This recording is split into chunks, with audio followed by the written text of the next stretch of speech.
This is long overdue. Kendrick Perkins on the show. I'm thrilled to have you on. You're everywhere, and now you're here with us. And what a great time to welcome you on the show for the first time. A chance to talk about Kevin Durant. Just spectacular. How would you best describe what he gave this Nets team tonight?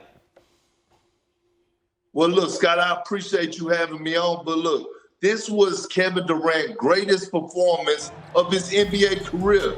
And he put the Bucks over his lap and gave them a spanking with a leather belt. He did it in every form and fashion. Offensively, we already know that he's one of the greatest scorers of all time. But the way he was able to facilitate for others, get Jeff Green involved, get Bruce Brown involved, create for others to get easy looks. He rebounded at a high rate. He anchored the defense. He anchored the defense when they moved him to the 5 position. He was phenomenal all across the board. And reminder to all the folks out there in the world today, the last time somebody doubted Kevin Durant, we were in Oklahoma City. They called him Mr. Unreliable, and he came out and delivered in great fashion, and he did that again tonight. I'm so happy for him.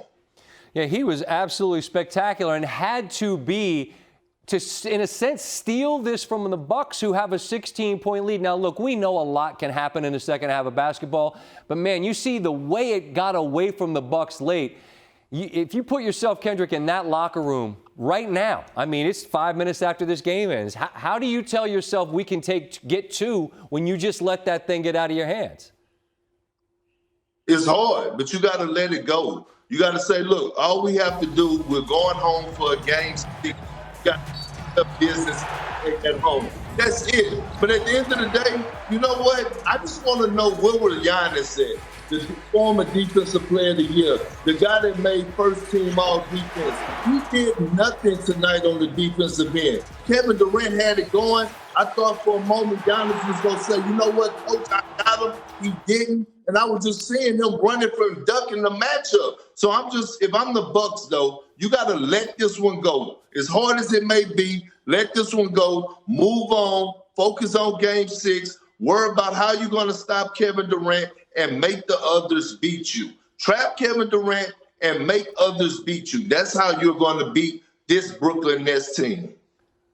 Kendrick, whether it's us here on television, whether it's NBA Twitter, I don't know that we're always fair when it comes to trying to assess a performance on a losing end. Like, we can laud Kevin Durant. I mean, it's easy to talk about a spectacular performance, but what's fair, in your opinion, to say about what Giannis goes for 34, but then late, you know, the ball slips out of his hands and it's easy to point a finger.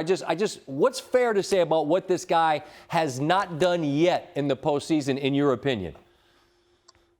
Well, offensively, I think he's been doing what he needs to do. You know, he's been in attack mode. I feel like offensively, he is who he is, and we have to stop expecting him to do more. He's not a guy that's going to shoot a jump shot consistently. But what I do want to see is I want to see him buckle down on the defensive end. I played with a guy that won Defensive Player of the Year in Kevin Garnett. I watched him come in the huddles and say, oh, he got it going. It didn't matter what position it was. I got him, Doc. I want to see Giannis do that. Not one point in the game that I see him take ownership as the former Defensive Player of the Year and say, I got Kevin Durant. Let me see it. Let me stop him. He got it going. I want to guard him. That's my only knock on Giannis Antetokounmpo.